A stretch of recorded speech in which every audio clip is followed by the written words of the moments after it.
Start.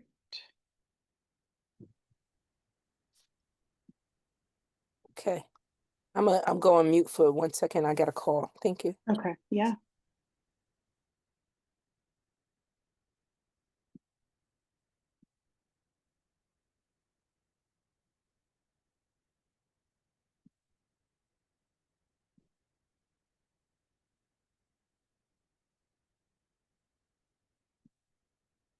Hmm.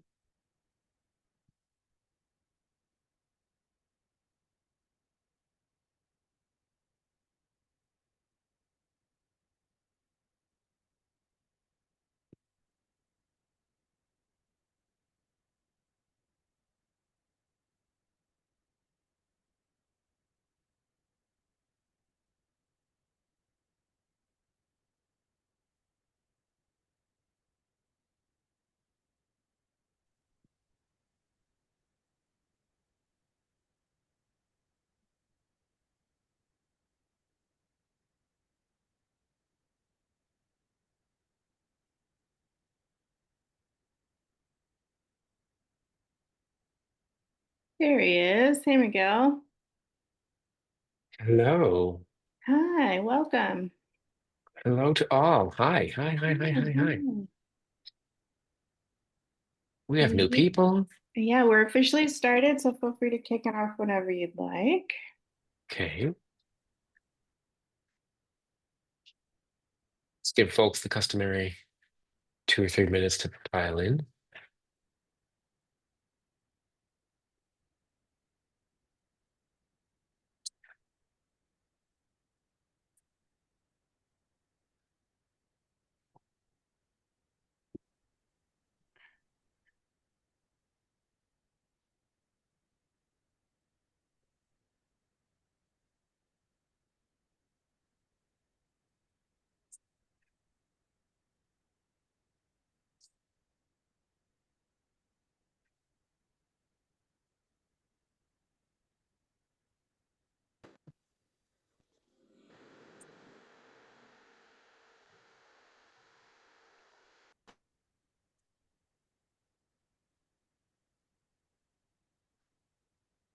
I just dropped in the chat the updated agenda.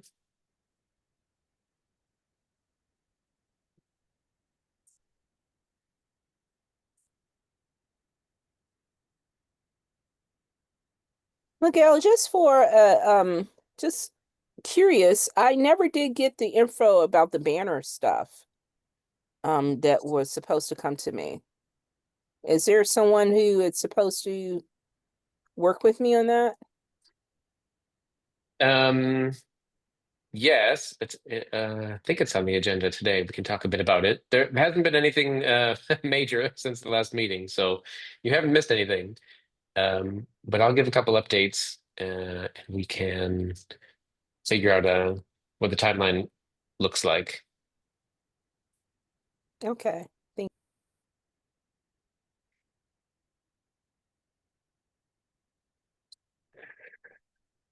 Okay, the 3 customary minutes having elapsed, I think we can get it rolling. Welcome aboard, everybody. Oh, excuse me.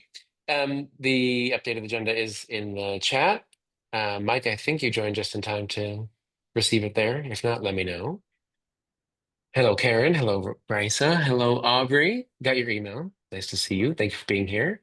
Al, welcome aboard. We have a new committee member, everybody. It's Al Wilkins. You can see him there on your screen. He was generous enough to come and volunteer at the Shakespeare in the Park event. And I can only surmise that he was just so swept off his feet with ANC 1B that he had to come to help make the magic happen, which I appreciate. And Zavi and Aaron and Mike, welcome aboard. And make attendance in my little document of minutes. I have Mike, Aubrey, Al, Zavi, Aaron, Aaron.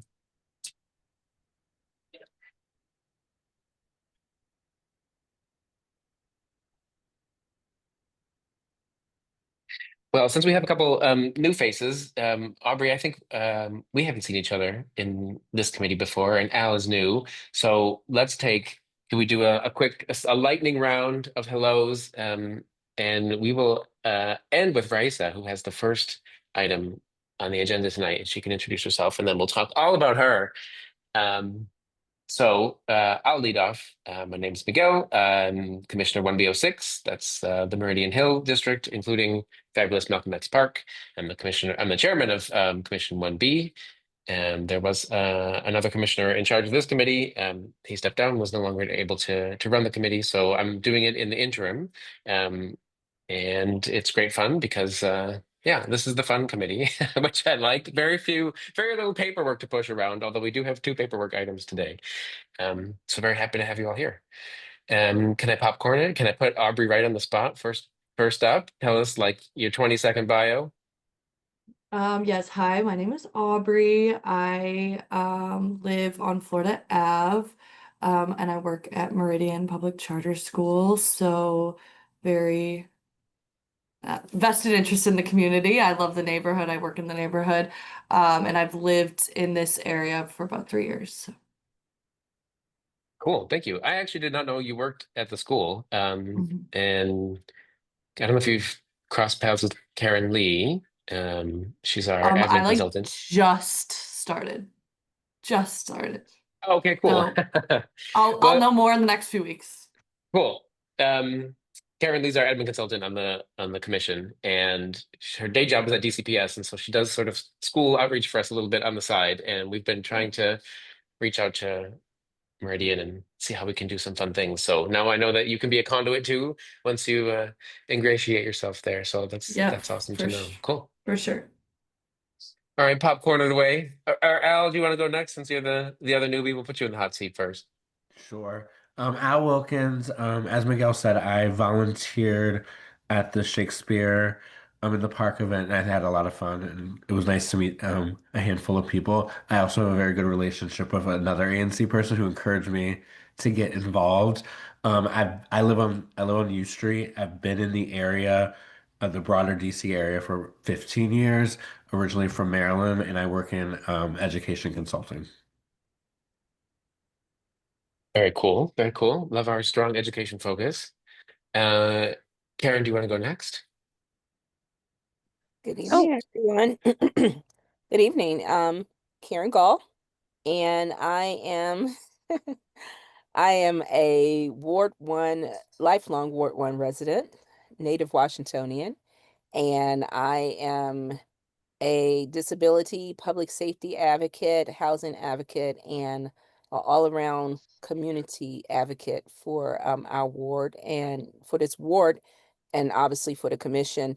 But also, I'm the third district Citizens Advisory Chairwoman and Public Safety Director, which it holds a span of over 6 wards within the third district. 180,000 residents under my jurisdiction, and my partner is with the commander and of the third district, and so I have like 256 ANC commissioners up under me to work with, and I just love working with everyone.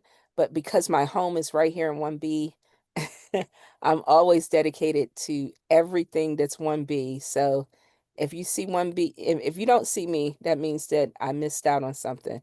But I always like to meet everyone. So I'll popcorn to Miss Raisa. thanks, Karen. I'm actually going to go last because I'm going to take up more time than everybody Well, else. then Miss Aaron, then. Thank you. Perfect. Yeah. Hey, thanks.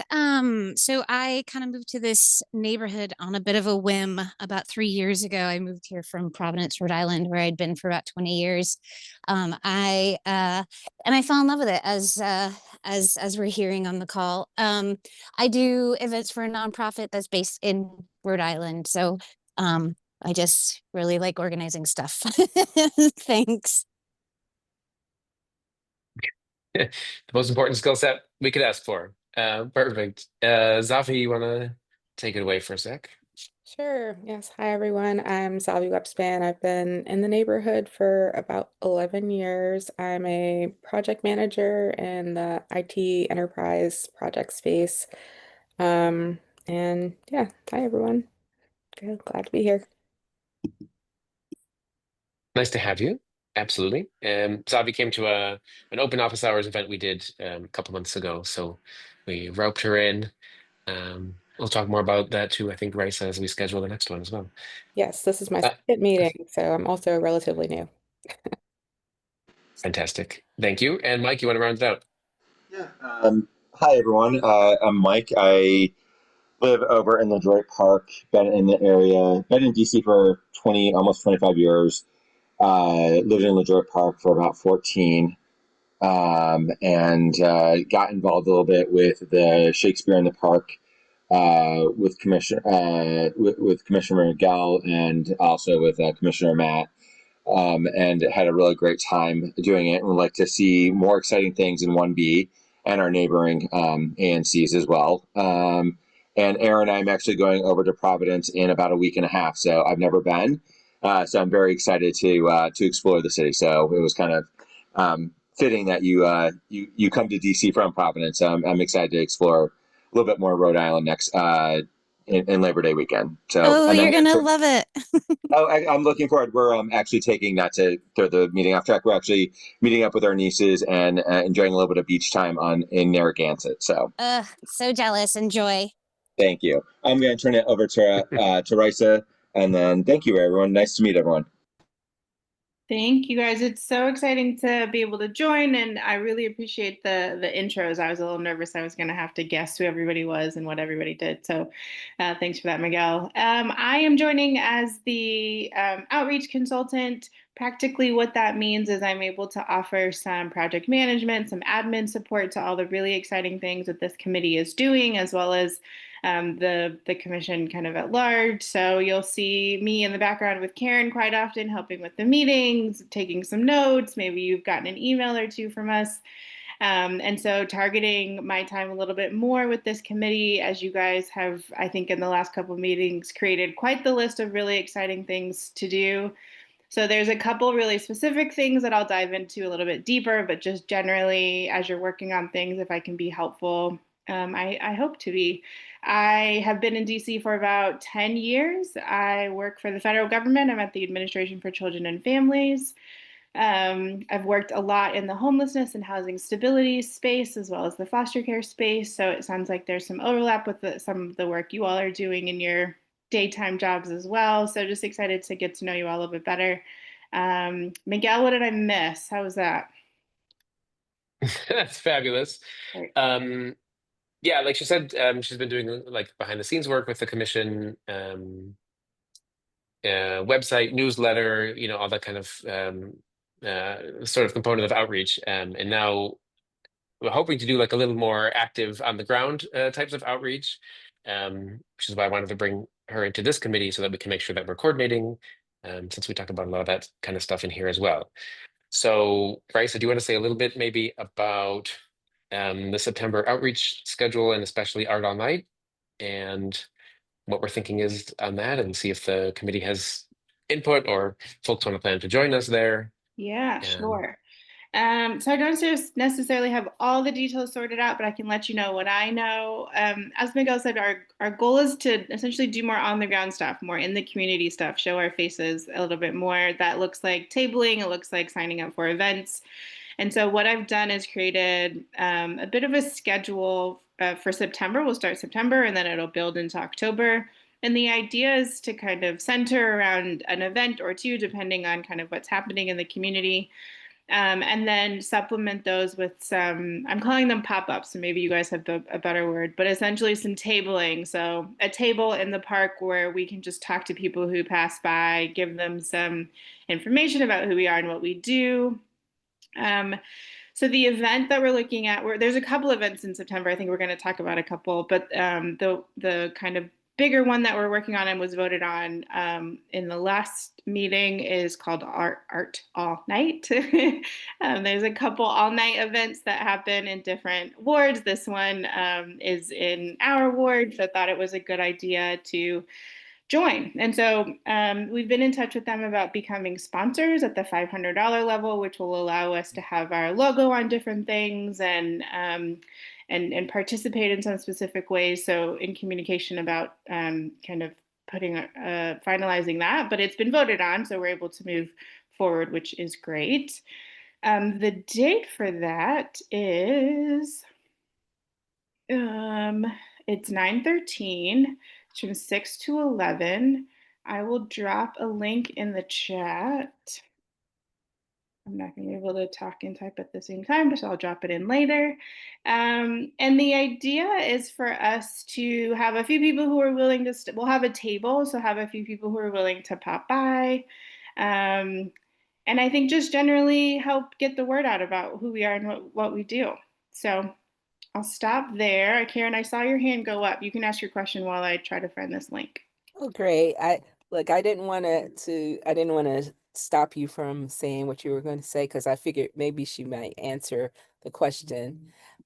So where is it going to be located specifically? Because I've participated in Art on Night several times on H Street and then also in the Shaw area, a little further in the Shaw area. They had it before, and I know it's a beautiful opportunity. And I just want to know where we're going to locate it at specifically. Is it going to be all of U Street from 16th Street all the way down to a particular stopping point? And do we have a selection of the participants? Can you give us like a little brief rundown of who's going to be out there? Yeah, I don't have that information yet. So aside from what is on the website, I don't have any insider information. We just got in touch with the person who's working with us on sponsorship. So that's a great question for me to ask when she gets back in touch with me about just who they've confirmed so far and kind of, who will be joining. So I don't have that information. I apologize. So are we interested in setting up near the Reef Center because that's a huge space that we could really do a lot of outreach? And do we have a tent, a table? Are we going to how is it going to look if we're out engaging the community? And what type of information are you going to have in the tabling process?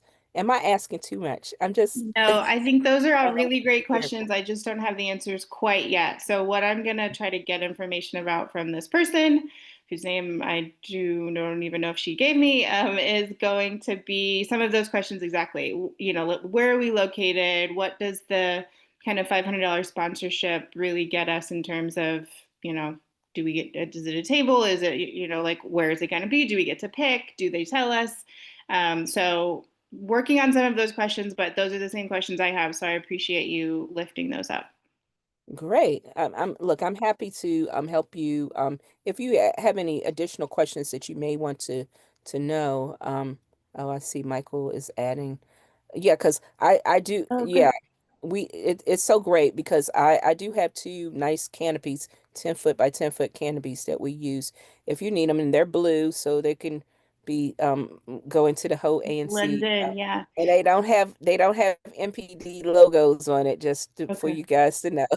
Okay. So you don't have to I worry about also that. we've purchased two blue tablecloths as well that can be used for not only this event but some of the other pop-ups that I mentioned. So we have that. We also have what I'm calling leave behinds, which is essentially like it's bigger than a business card but smaller than a flyer, and it essentially says what an ANC is. It's a map of the area. It's kind of a 101. So we'll have those to hand out at all of our events as well. Completely open to any other thoughts on what we could be handing out. We thought about maybe a one pager on what the committees are so we can get more people to join those. So yeah, I would love people's thoughts on what could be available for us to hand out that Yeah, we can you can do develop right now. A QR code type thing where you have a Yeah. QR code that leads to the committee information and the website information. That's generally what they do on the tabling. And then you also have those little marketing handouts that you can but if it's a quick event, it depends on the turnaround. I'm not September, you're not going to have too much swag you can hand out unless you already have some ANC 1B stuff Yeah, that you can put on the table.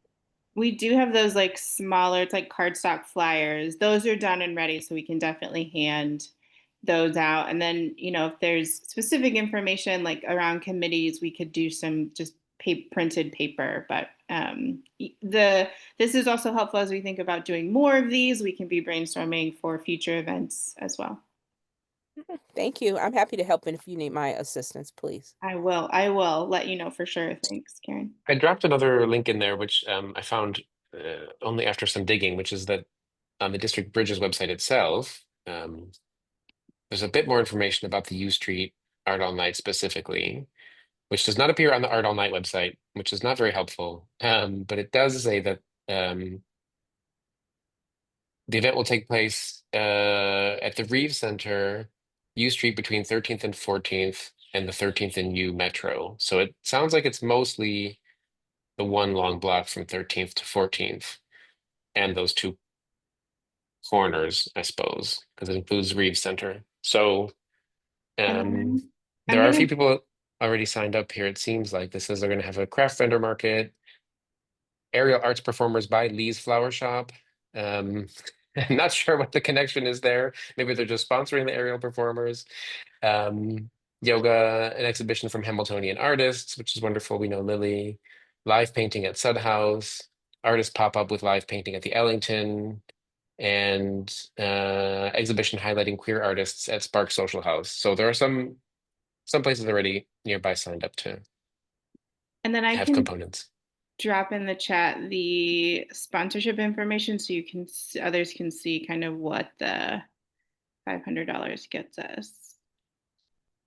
So we'll have a table. We'll have Karen, it's wonderful if we can borrow tents that match. We have tablecloths. We have little giveaways. I think our prime motivation is just to be out in the community, be visible, have our logo there, talk to people about issues they have or whatever they feel like bringing to us. Our ulterior motive is always to recruit some more people for our committees. A couple of them are a little shallow on membership, so we'll have some kind of one pager or something like, some catchy reasons why you might want to join a committee and offer 1 hour a month of public service. But that's about it. I think we don't have like tchotchkes to give away or anything like that. So right, so we should talk about like how long we really want to stay into the night. I don't know that, talking about commission business like after midnight is probably not going to be very much fun. So we can pull the plug at a certain point. But it'd be nice to have some of you guys joining us. I mean, Rice will be there, I'll be there, but I don't want to ask anyone to stay for hours and hours. So if we could, as we get closer, think about maybe claiming like some little shifts if you want to come by for an hour, just to make sure that we have a handful of folks there at any given time. That would be very helpful. Zavi, do you want to jump in with a question or Yeah, comment? I'll just piggyback on your comment there about shifts. I think we're probably going to need to get organized around setup, cleanup, and then also having maybe like an hour or two long shifts because I think it's a good idea to have people at the table, but also to have them be able to walk around and interact with folks, visit the different activations and different things that will be going on and talk to people that way. And then I'm thinking we'll also maybe want to get some sort of cheat sheet for folks that are at the table, just so that we can have consistency in the messaging. And it sounds like we may have some things that can help with that already. And then I was thinking about stickers as potential handouts in the future. So like, like the laptop stickers that people stick on their laptops, those might be pretty low cost. I don't know if they'll be available by the time, but maybe for future events. And then I think this is another opportunity where we could collect emails for distribution of the newsletter and other things. So just some additional thoughts to consider. That's fantastic. It reminds me, Rice, that we wanted to get, instead of having name tags for commissioners, like the permanent ones that poke a hole in your shirt, we thought about just printing some sheets of stickers, about name tag size. Or, we could even do the sort of standard hello, my name is format, but with an ANC logo in it, and then still have room to write a first name. Why don't we look at doing those in time for Art All Night, and then volunteers can also have a sticker as they walk around. We're not going to force people to wear ANC t-shirts unless we're very excited about that. But that's more of an investment and whatever. So we can wear what you wish, but let's have some identifiability. And I like what Zavi says about sending our people out to talk to other tables, not only waiting for everyone to come to us. So hopefully we can get enough people staffed. So Raisa, let's start a little staffing spreadsheet as well. Yep, that's exactly right. I actually I like the moving around more than the tabling because Hmm. as Ivy mentioned, it's I mean it's something where you're supposed to be mingling with people. And even if we moved around and we're stationed at various locations, so we don't have to stay married to a table all night, I think that that would be great unless you want to have like a stationary spot where people can like gas up with juice and whatever things that they may need. But I think we should be roving up and down the entire area, speaking to people, and we can have a challenge of how many people did you meet, amongst the group to see, just to not necessarily take names, but pass out things, exchange information, to do real true engagement. And what Zabi said, if we have some good talking points that we want to talk about, um, a way in which we a scavenger hunt of how we're going to connect. Did you talk to people about this, about ANC 1B? And we could tick it off as a challenge, create a challenge amongst ourselves. Did you talk to them about this particular icebreaker thing and ways to engage with the community in fun ways for the volunteers, but also make it fun for whomever we're engaging with and say, hey, we got to take a picture because we talked, or we have to do this because we talked. And that can be posted on the website and it would really it'll drive members together for the community. I like that. I just think it needs to be very intentional. So thank you, Zavi. I like that idea. Thank you. Yeah, and I'm wondering if we could, if it's a both and, so we can have the sign up of like a couple people who can take turns doing shifts standing at the table, and then a couple people who can do shifts walking around. So we can set up a sign up sheet that kind of lets people choose their own adventure, but has us have a few people out and at least one person at the table, for a couple hours, if that sounds right to you all. That sounds great. I'm into it. Absolutely. Does it seem like we're moving toward needing ANC branded t-shirts, Raisa, for sending people walking around? Do we think the sticker is going to be enough? I think the stickers are enough only because we would probably have to order t-shirts for each event versus kind of let's see how the name tags go, and then maybe a bigger event we really go in on some t-shirts or some other kind of swag if that I'd sounds agree with that. okay. Yeah, I don't want to have to buy them every event too. Like, Yeah. and And then not if you it's kind lose of it, you get another one, or if you show up from work and you didn't bring it, I think yeah, it's yeah, a yeah. lot to, not a lot, but a little bit more to keep track of. Okay, this sounds good. Any more comments on Art All Night? Actually, I also want to ask Jean, who I see. Forgot to flip over to the attendees tab there to see who was listening in, and I see that Jean Hums is with us. Jean, are you guys planning to do anything in conjunction with Art All Night? Put her on the spot. Oh, she can't talk. There we go. Jean, if you want to unmute yourself and answer my impromptu question. It's not a bad thing that I can't talk. Anyway, not that I'm aware of. I Okay. think we have a regular show that night. Okay. Jean's with In the fact, 9:30 Club for we those who have don't know. two shows that night. Oh, excuse me. Three shows if you can count Atlantis. Okay. So All we'll right. Your be hands are open, full. but we won't be actively participating. Okay. Very cool. Also, looking over in the participants section over there, do we have Tam with us today? I'm not quite sure. I see Tam's note taker. Tam's AI note taker is here. I don't know if Tam is here in person. Or Destiny or Donovan, if you want to say hello, you guys are most welcome to unmute yourselves and say hi. Destiny, Donovan. All right, you guys can jump in anytime. Please don't be shy. I enabled you all to speak, so you're welcome to unmute and join in the fun at any point. If nothing else about the U Street Art All Night, Rice, I think you covered the September outreach schedule. That's mostly going to be a commissioner's thing, although of course anyone else was welcome to join. We're trying to Yeah, do and just those pop-up tables. We'll certainly mhm. do one in Malcolm X Park just because I live there and I love it, and so I make everybody come meet me there. But we want to do some geographic diversity, so we'll try to do. Um, we're definitely doing an event on the east side in conjunction with Garnet Patterson. We'll look at doing maybe a table pop up a bit more to the north, maybe in Commissioner Hanrahan's district, maybe one in on Matthew Holden's side, towards 16th Street. So we'll be popping up around in a few places in September. But that's something I'm going to make sure that like the local commissioner and or I can be there, and Raisa, according to our schedules, and then we can put out the list of the pop-up dates. And if anyone wants to join and hang out at the table for an hour or two, talk to constituents, of course you're all totally welcome. And I think the ask for this group is if there is an event, a school event, for example, or a new restaurant or if somebody's doing something that you think we should, it'd be a good idea to do a pop up at, or just for us to show up to. We'd love to know that. That is how I can schedule things into October and November. So let me know if you see good places for us to set up a table.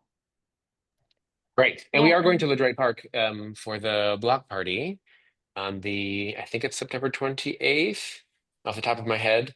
So that's sort of counting as our outreach in 1B01, but we'll try to do a pop-up table in each SMD if we can, or pretty close to. Go ahead, Karen. Well, just for logistical purposes, I, as I mentioned, I have these tents, but I don't know if the ANC has a van that they are able to move these huge contraptions around, because a 10 by 10 is not small, and it probably weighs more than 5 of us together. And I just want to make sure that it's something that it's, the manpower slash the mobility of that particular items can be moved. All right, we'll have to have a think about that. I mean, I love that they're available. It would be great to have a tent. It's perfect that it's blue. But if we can't walk down the street with it, I don't know, can two people shimmy it down the street carrying it together on the sidewalk, or it's just too heavy? Miguel, it's not a, it's not a, it's something that you want to have someone who is really great with their strength training to take care of. Then not us. So I'm not gonna say can two people do it, but and then we look like nah. And I would rather it be taken care of properly. It's a high quality tent. It's not something that is something you pick up at a general store. Okay, we'll take it away, right? So we can decide. I don't know if Yeah. it'll fit in your car. If you don't want to mess with it, we'll work on that. I think also Michael in the chat said he had a tent and a table and chairs. So it sounds like we might have some options, and maybe depending on what the thing is, if it's just a simple, we want to set up a table and talk to people, we need to do it pretty quick and low key. We just do a table. And then if we're doing a big event, then we bug you for a tent, Karen. Yeah, it's two of them. I have two 10 by 10s, and I do have like benches that that can go at the tables that we can have people sit on if they're concerned about that. That I can contribute, and that those are walkable.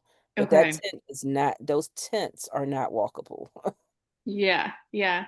What, like Miguel said, we'll keep this group posted on what those end up looking like, and kind of what our needs are for each of them, and we can crowdsource getting the right thing for the right event.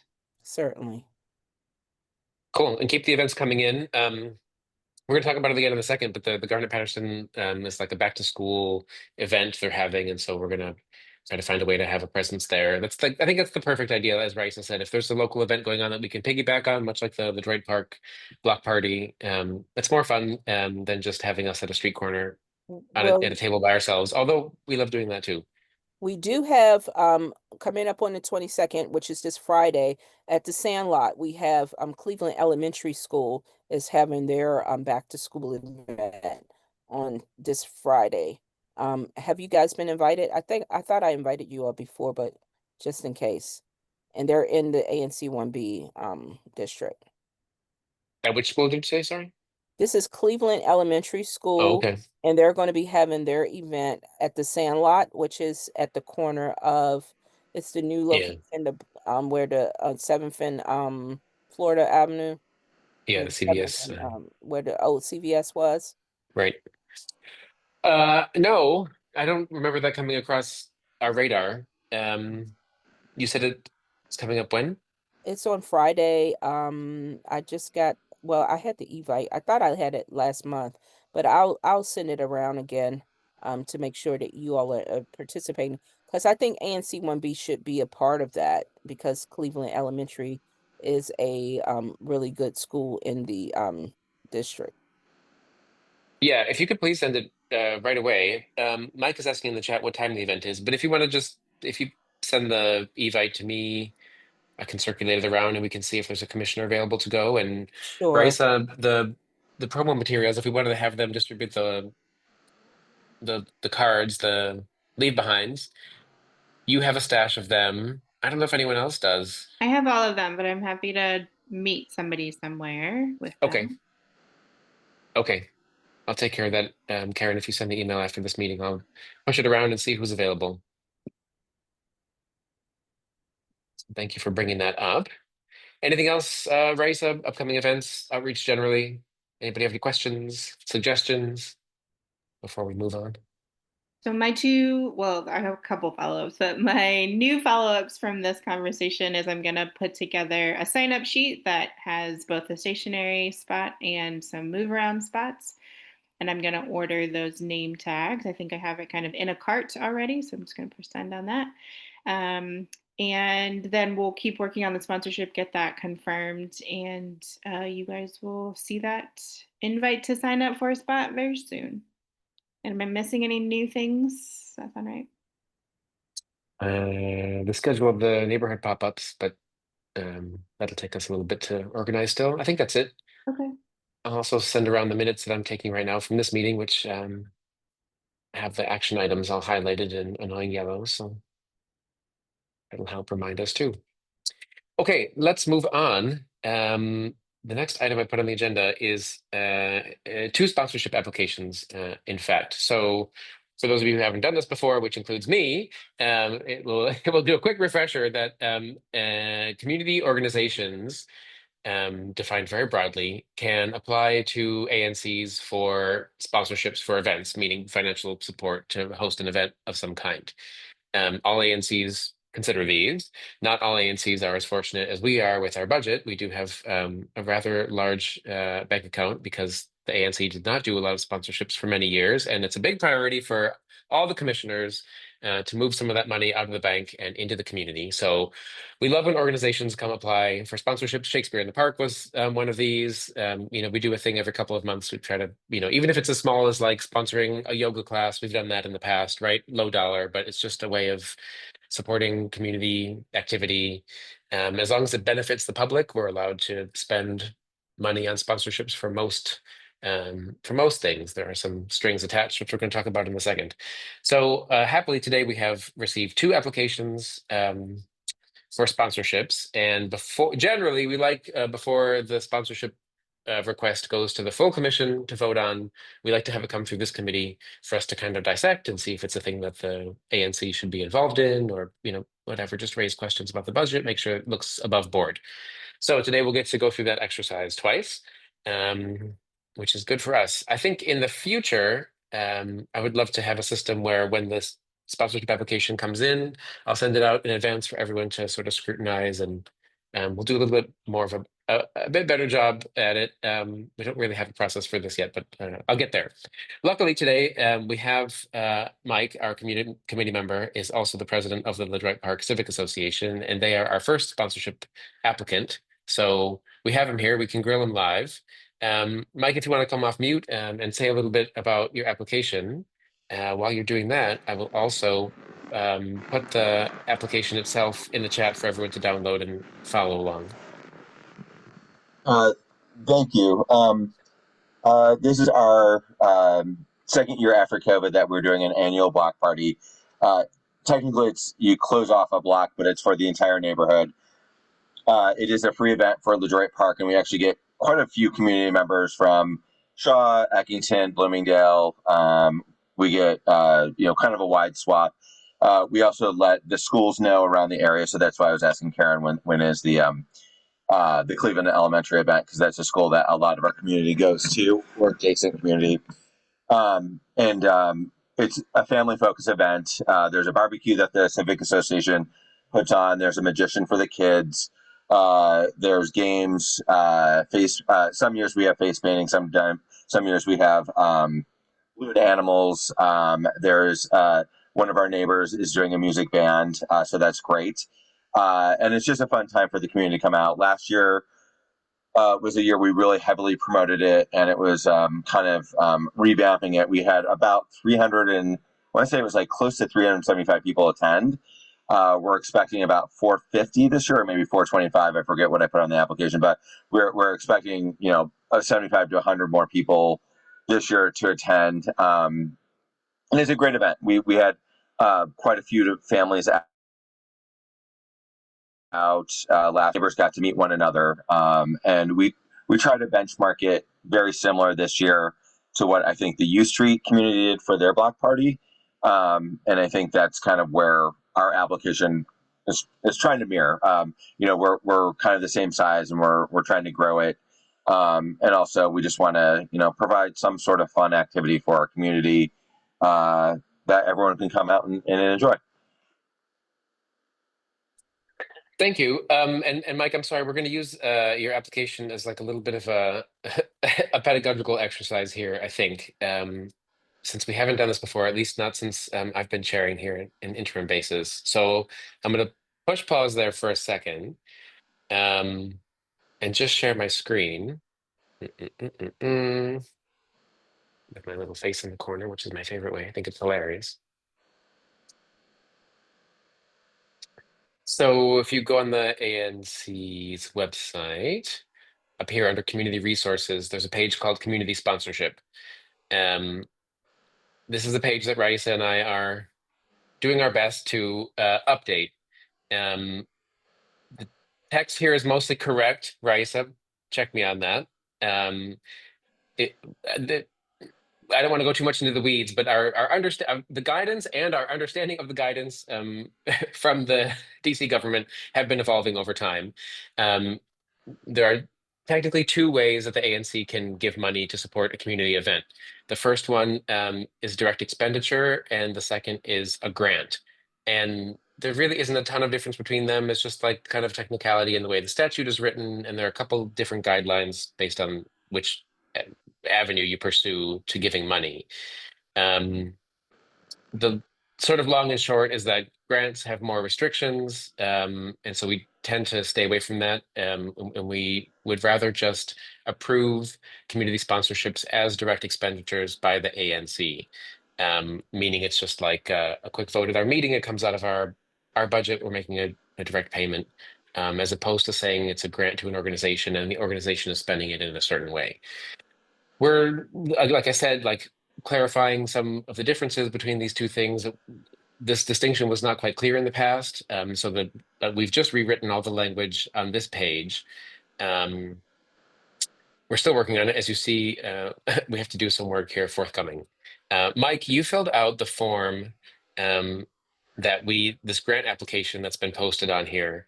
We don't have an equivalent form to do intake for direct expenditures. So Raisa and I, working with Aaron, who's the treasurer for the ANC, are going to try to figure out, like, do we need to create our own form? Is there something that the OANC can give us to use to make it clear that someone's not applying for a grant?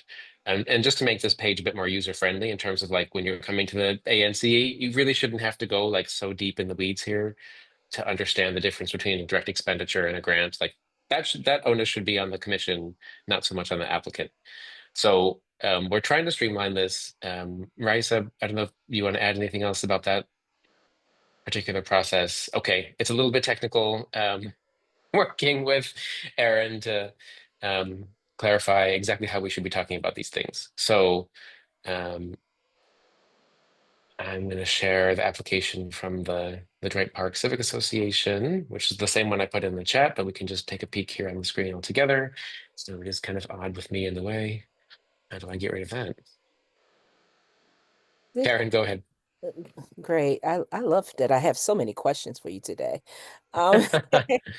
Okay, so here's the deal. the 501 C3 status, that's not necessary for all of the organizations that may apply. Am I correct? Correct. Yes. Okay. Now, I've sat on these type of committees where we've approved various grants for the various organizations in the ANC 1B. So I know Hmm. that there's these parameters, as you mentioned, are just changing day to day, it seems like sometimes. But out of curiosity, there are certain things that is put in place that has been, how do I want to say this in a nice, well, I'll say this in the nicest way I can say. It's really, some things are not as conducive to some of the organizational needs for some of the community organizations that they need when they come to and they want to do outreach activities that I think does not bring in this, which is probably the reason why you guys are not able to spend the monies that you want to spend. Mm. So for instance, there's organizations that have certain needs that would help them with their outreach activities and to work within the community to utilize the grants. And I was just wondering, how are you all going about working with the various organizations who could really just tap in to this community service grant, this community benefit grant Hmm. that you guys are offering to them? And Let's take that point. I might have to put it on the back burner section of the agenda. I mean, like I said, everybody on the commission is really keen on moving this money out of the commission, right? Like finding more organizations that are doing events in our commission area and helping them put the events on or adding some component to it, right? Given our financial support. It's always on Rice's agenda, I think, to be keeping an eye out for groups that are putting on something. Can we help them in some way? And how can we be more proactive in our newsletter and our other comms at Art All Night to talking to people who else is tabling with us, who are our neighbor tables at Art All Night, and getting to know their organizations and figuring out when they're doing things that we can support, I think is critical all the time. As far as this particular application, we've supported the block party in the past. I think it's meets very squarely exactly the type of community event that we want to sponsor. um, so I'm looking And at do you this. specify that information on that you want to only sponsor these type of events? And that way everyone knows what the parameters are. And the only reason why I'm asking this is because there has to be a reason why you don't have the buy-in as so far. Is it because the rules keep changing, or is it because of the ask hasn't been put out there enough? Commissioner, can I weigh in here a little bit? Sure.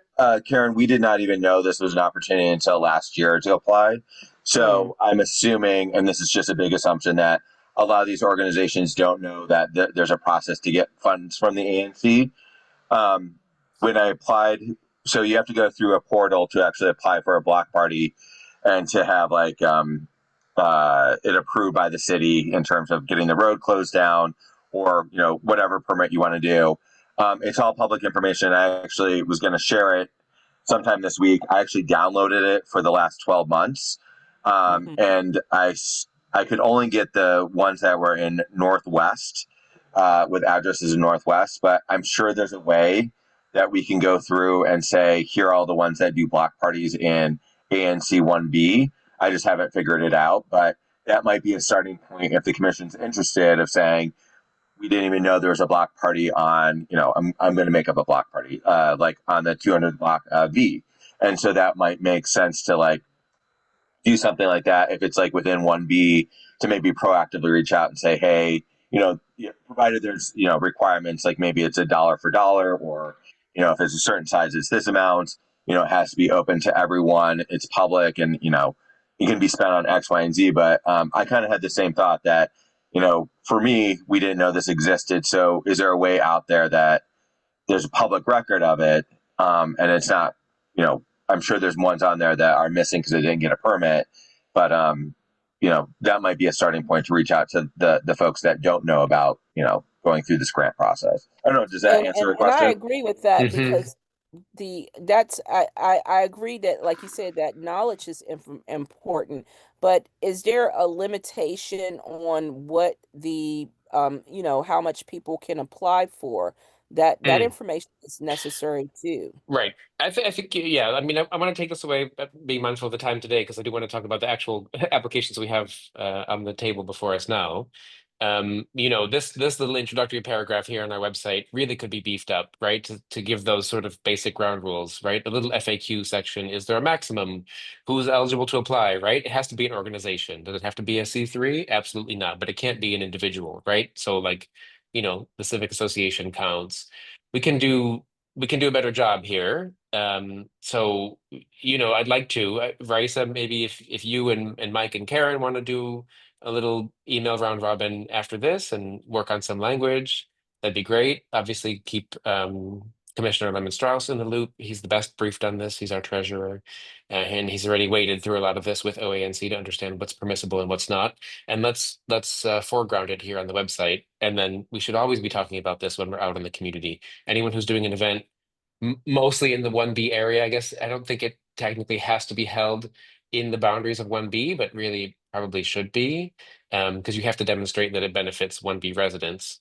Um, they should be able to come to us. I don't want to overload this webpage either with a bunch of technical stuff. That's why I've said, please just reach out to the commission. We'll work with you to figure out which expenses are allowed, what's the best avenue for achieving that, right? Can it be a direct expenditure or a grant? A lot of the technical stuff I'd rather we just figure out. I don't want to make it so intimidating here on the front. But we do sponsorships. I want to point out we did the Vermont Avenue Garden Party, we did 13th Street Block Party, we did Shakespeare in the Park, we're doing Art All Night. We have another event coming up next month. So we're certainly doing much better than in years past, but we can always do better in the promotion part. Yeah, Um, well, that was it. That was it. And I just was, because I know some of the names have been on here repeatedly, and because I've been involved with knowing that these names have been repeated grantees, I just want to see where the outreach has gone. And as Mike said, he's just now hearing about it. I just know that the word of mouth is one part. And I know to commissioner is one thing, but I think that if this is often given out to the community, that this avenue is there for businesses, 501s, I'm sure you'll get a good um, amount of people. And this will be great on your information sheet that Raisa is doing on the one pager that she's doing for the community. Yeah, so I like that a lot, Karen. Actually, thank you. I mean, aside from just the committee recruitment, right? So let's make a note to put like maybe sure. some like on the back of it. It's like what the ANC can do for you, right? And just maybe like three Yeah. buckets, and one of them is, are you an organization? We can sponsor an event or co-sponsor with you, whatever you know. And just to close out this conversation a bit, a couple things come to mind for me. I'm working with Aaron. There's a couple things on the website that I definitely want to edit, but I want to make sure I'm allowed to edit, or we can say it differently. So we're definitely working on edits to make that plain language, an FAQ, some bullet points. And so as soon as I'm able to meet with Aaron to confirm some of that, you'll see those changes.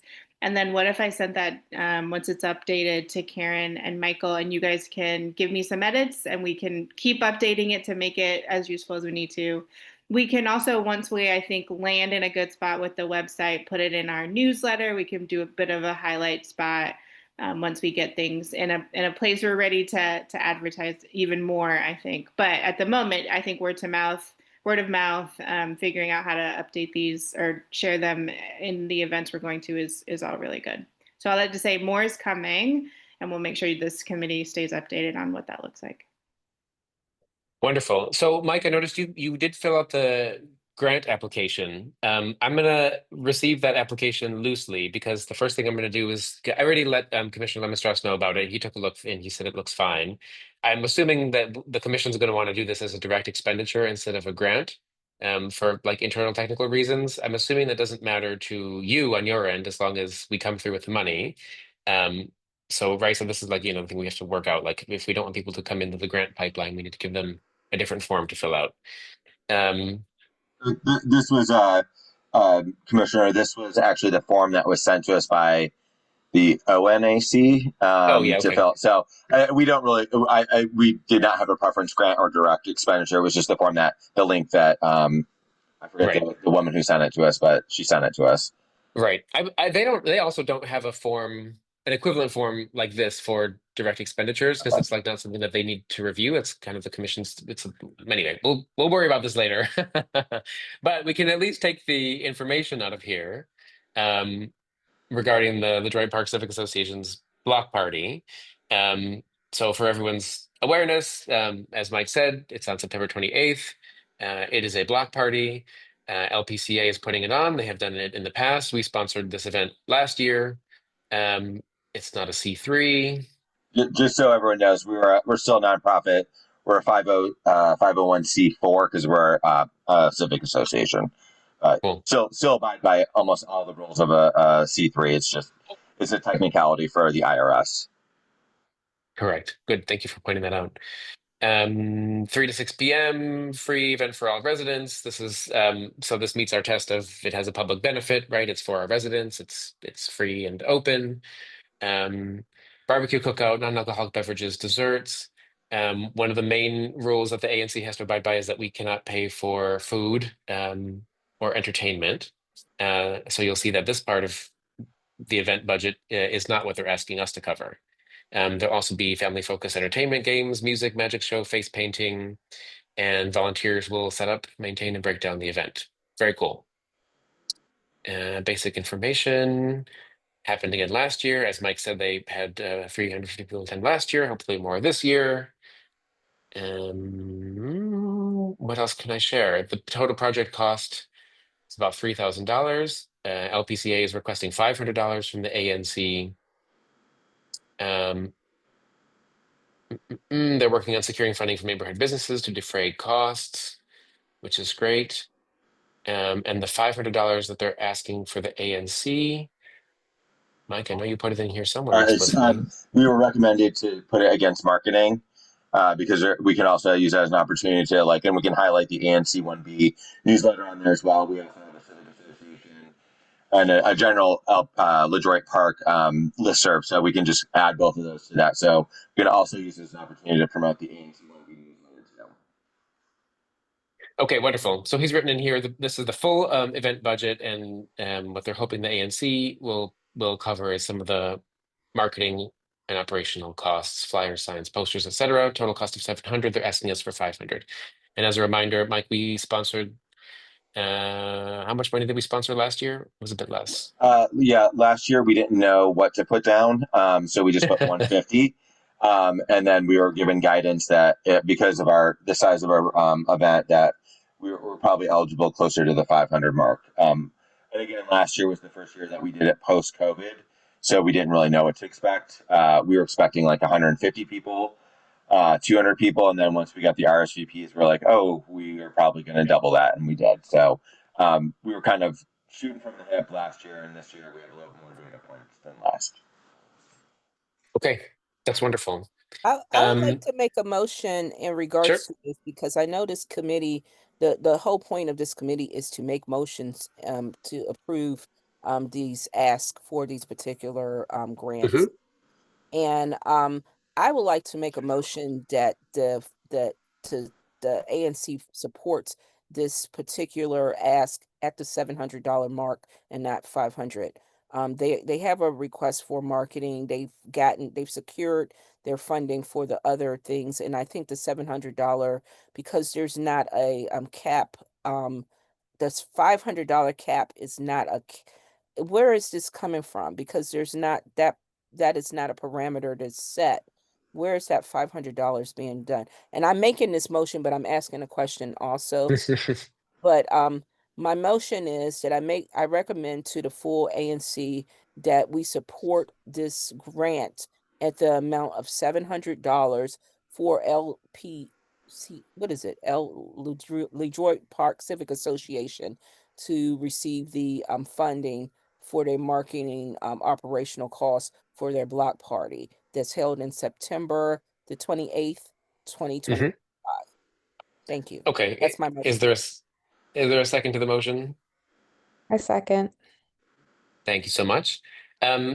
Yeah, Karen, as far as I'm aware, there used to be some guidance on our website Mike, remind me if you would have seen it anywhere else. That sort of gave a ballpark of like, if you expect your event to have 100 attendees, you know, we'll consider sponsoring around $250 or something. There was like a little table at one point that used to be on there that sort of gave these rough ideas. Mike, is that where this was coming from, or maybe this was just conveyed to you verbally?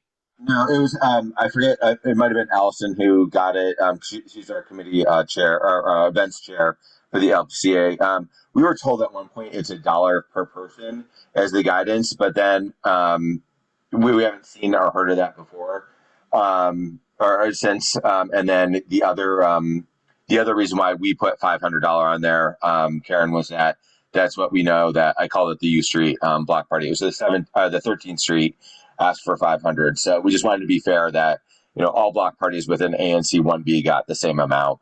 But the one thing that I would say, regardless of the something on the back end, it'd be good to get ANC 1B promoted, with our flyers too. So we're happy with 500 if there's dollars to be spent on other for other block parties within the community too. But obviously we would take 700, but we'd be very happy with the generous 500 too. Okay, I know for a fact, and only because, like I said, I've sat on this committee.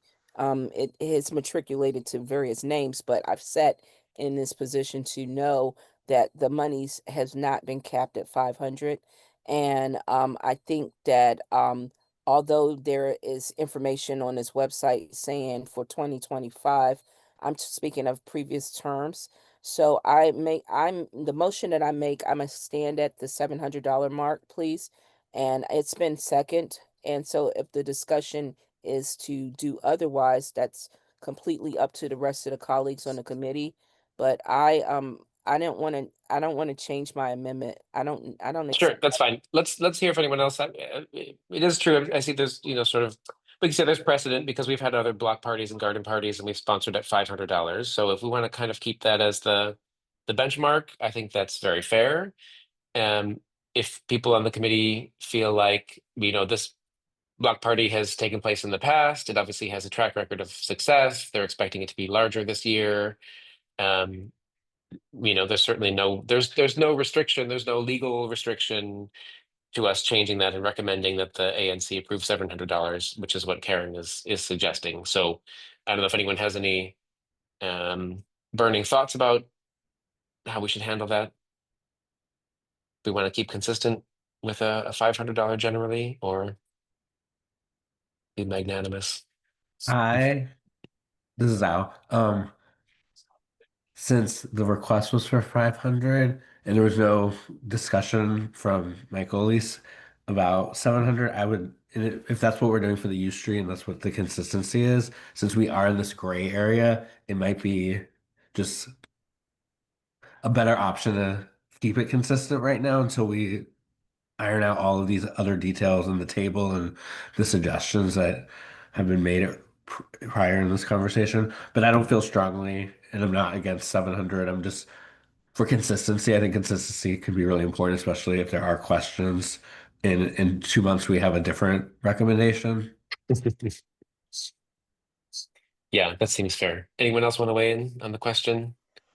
Well, I'll weigh in that because we are a change maker organization, ANC, and we're evolving to try to show that we are making changes to utilize the funds that is in the coffers for community events, and we're not going to stay backwards. We want to move forward, and $200 is moving forward. So I think $700 is the appropriate amount, and if we're going to begin a trend of showing that we're doing something, getting us out of that stagnant situation of 500 would be a great way of doing it. Thank you. I also understand the like trying to keep it consistent, but if we do have a pool of money and not many people are applying to it, and our goal is to get this money out into the community, then I don't see a problem with 700 either. Okay, was that Aaron who was just speaking? Sorry, I didn't see on the screen. That I'm Aubrey Oh, it was speaking. Aubrey. Oh, Sorry, hey, I had to hi. turn off my camera. No problem, no problem. Okay. So the motion on the floor is to recommend that the ANC approve a $700 expense.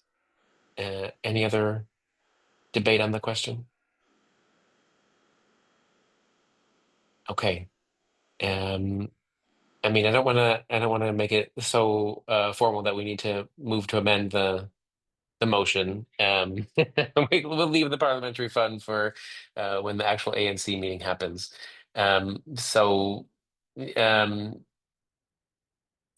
I think this is fine. I sort of suspect, knowing, I don't know. I don't know how the ANC is actually going to come down on this. They commissioners do tend to like to have some sort of parameters, and some kind of consistency. Like I think they'll be kind of compelled by the argument that block parties generally get sponsored at $500, but also all commissioners want to spend more money on community sponsorships. So I think it'll be a fun debate for them to have. So I think it's fine to go maximal here, and if we send this motion to the ANC for 700, they can knock it back down to 500 if they want, and that's not skin off anyone's back, I don't think. Does that seem like a good approach to everybody? We'll recommend the ANC at 700.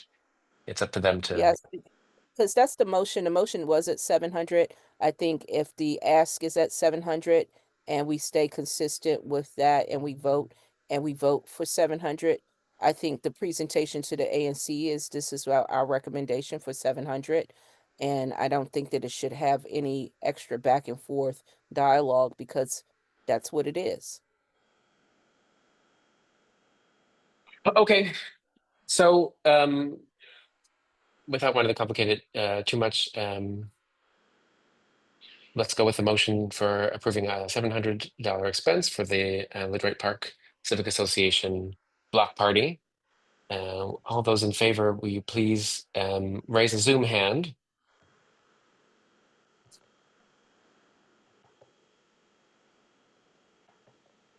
I count 4.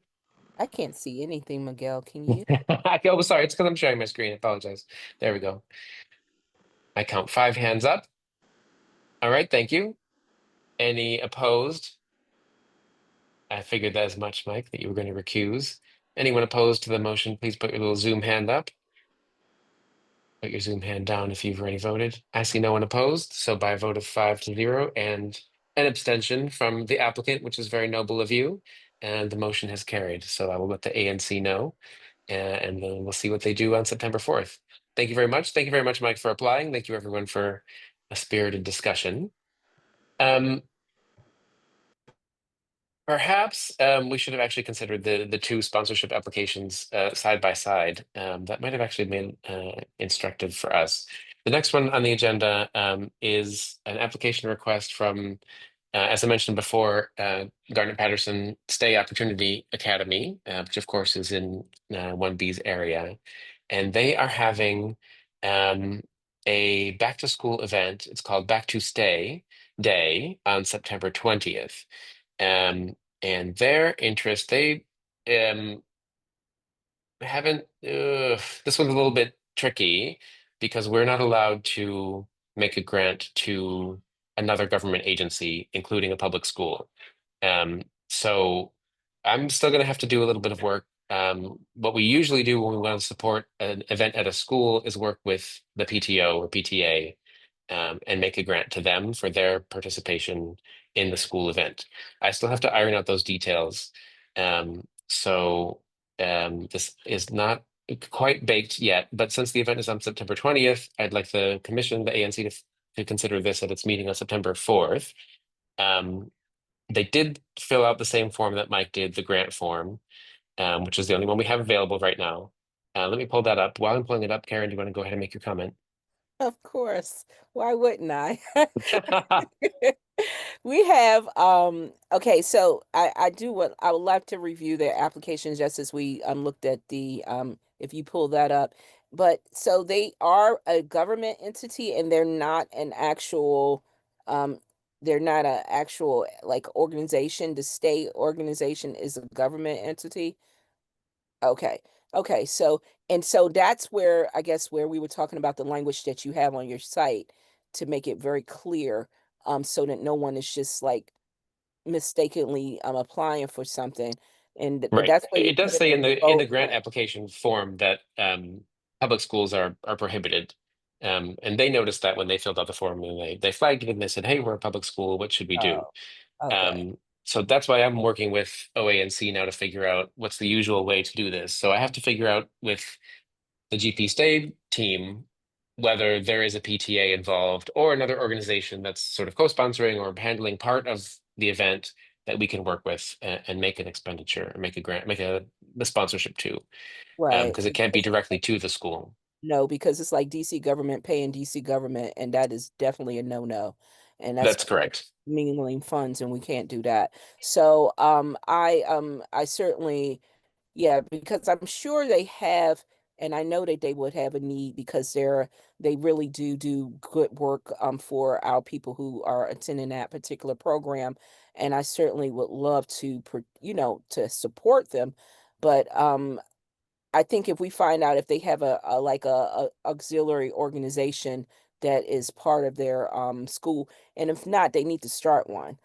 We need to encourage them to start Right. one so that they So let's can. look through this, the application they submitted. Again, the grant is the only form we have on our website, so that's the form they filled out. We're probably not going to make it as a grant in this way, but at least it got the information in the door for us. Once again, this is GP Stay Opportunity Academy. It's not a 501c3. Can we table Um, with them or something? yeah, we haven't gotten quite far. Yes. Yes. Um, this is the prior experience that they have done fairs in the past. Again, this is their back to school day. Here it is, our upcoming back to school event designed to build a stronger sense of community among families, students, and staff. As we enter our third year in our new campus, we recognize that many families may not have had the chance to fully engage with our space or connect with one another. This event is an opportunity to warmly welcome both new and returning families, introduce them to our school environment, foster meaningful relationships within our school community, create a fun, engaging, inclusive atmosphere, seeking funding to support hands-on relationship building activities such as jewelry making stations, mason jar crafts, and other interactive experiences. Additionally, we would like to invest in outreach and marketing efforts to ensure all families are aware of the event and feel invited to attend. So they have a total project cost of 27.5, and they're requesting from us $3,300. Um, so this is a big ask, obviously. Um, Well, there's going to be a one way I would suggest to remedy this, if they have an organization who they have partnered with before that can do the ask on their behalf for this, that would be a quick suggestion in order for them to remedy this situation, um, and especially if they need it immediately. So um, that that's would fine. be a The suggestion. part about the PTA, I'm happy to work with them on, sort of as a technicality of where the money goes. What I want this committee to consider is, do we think there is sufficient public benefit? Is it something that the ANC should be sponsoring? Remember, everything we sponsor has to have significant public benefit. Um, It's not public enough as far as I'm concerned. And the only reason why I'm saying that, it's not public enough just yet. It can be, but because it's specialized, and this is just my own personal opinion, it's specialized because of just reading this dialogue right here that they've written. It's for their school environment. If we can ensure that everyone who's attending this school is part of the ANC 1B area. Do you mhm. get what I'm saying? I do. I do. I want to make a quick note there that it used to be the case that we could only do sponsorships that benefited only or mostly residents of ANC 1B, and they've loosened the interpretation a bit recently because that was very restrictive, right? But I mean, as long as the significant number of 1B residents are benefited and people can come from 1C, 1D, whatever neighboring neighborhoods, that's totally fine. So they're not as strict about benefit to residents of 1B. But I think your point still makes a lot of sense here, right? Like, I'm not sure that this narrative here gives us enough detail to assess, is this event really just for students and their families. I mean, they're making an argument that community members are going to be invited to connect and build relationships.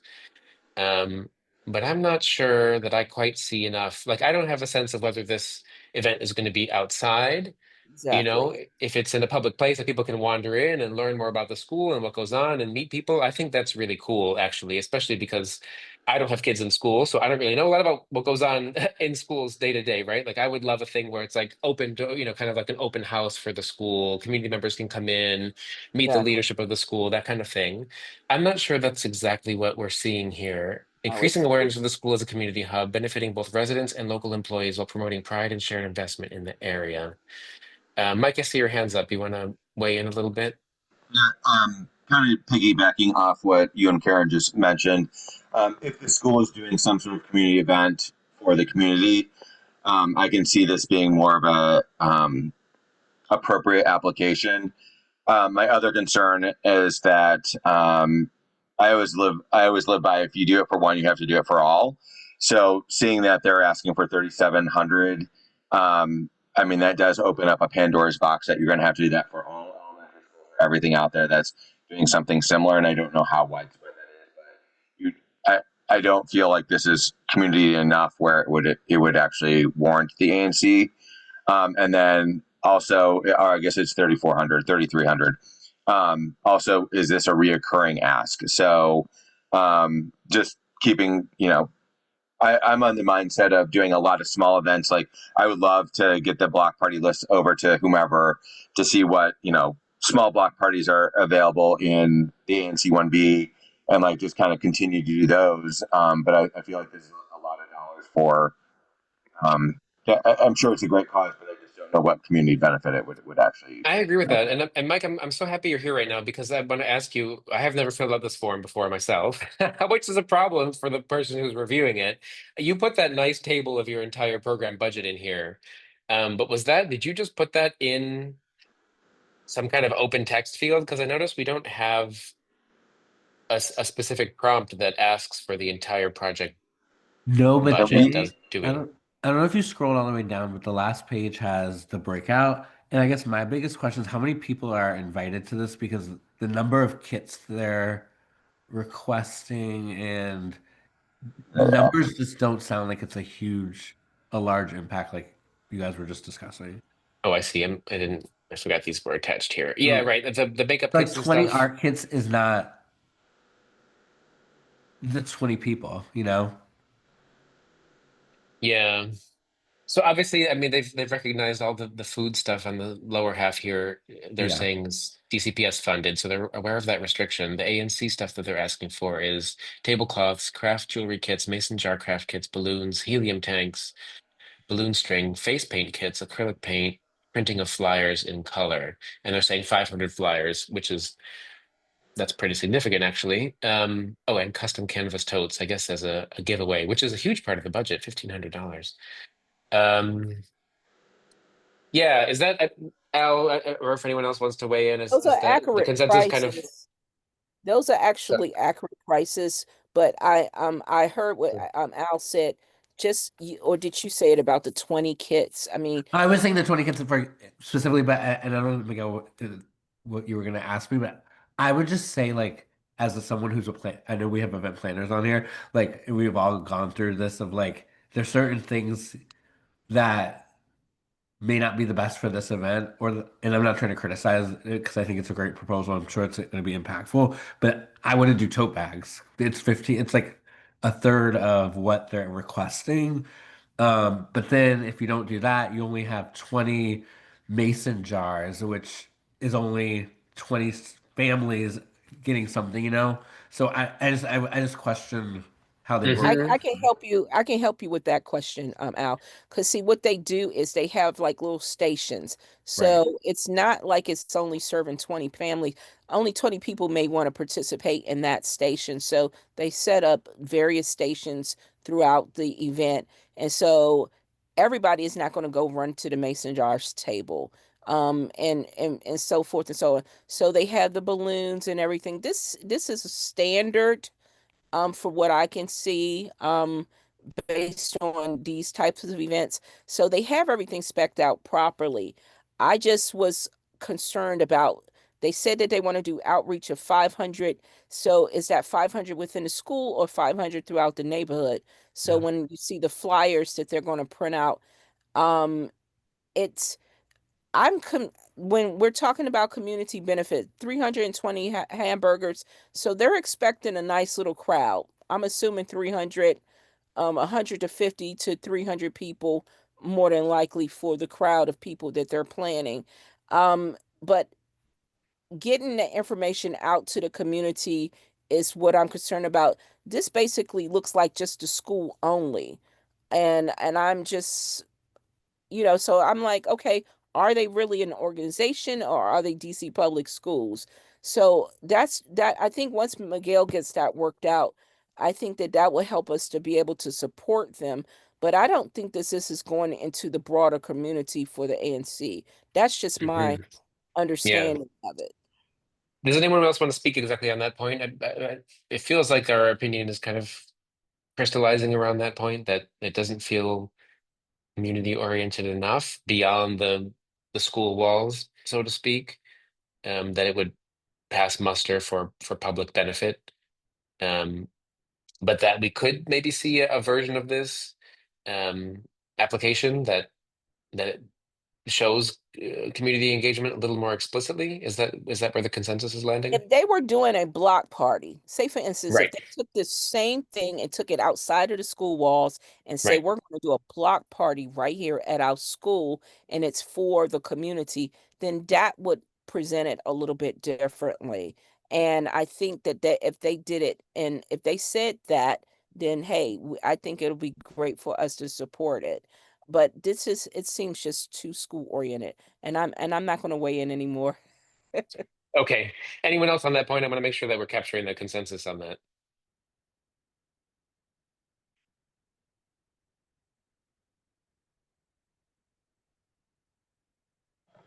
I agree with Karen. I think there's limited community impact on this, so I'd be a little bit hesitant moving forward on this. Okay. I'm gonna take those notes. I don't think we should entertain a motion on it right now, especially because of these pending technical questions. So I think it probably makes sense to press pause. Again, the event is September 20th, so this committee is not going to meet again in time to consider the request if they amend it. So I'm going to go and figure out there's the component about the technicality of the PTA. If they have a PTA involved, then maybe the commission could consider this. I'm just going to sort of relay to the ANC informally um, that the committee had these concerns. And so if between now and September 4th, when the commission meets, the school comes back and there's a PTO partner and they solve some of these issues about is it sufficiently community oriented, then maybe the ANC should consider a sponsorship at some level, maybe not the full value. But I don't think we'll do anything formally, in terms of taking a vote, if that sounds good to everybody. Karen, go ahead real quick. Yes, ma'am. I mean, yes, sir. Sorry. I think that what we need, no, it's just I saw Xavier's hand and then immediately I said, ma'am. Um, I think that you see the way that they have the layout and how it really that is exactly what a block party looks like for a block for 300 people.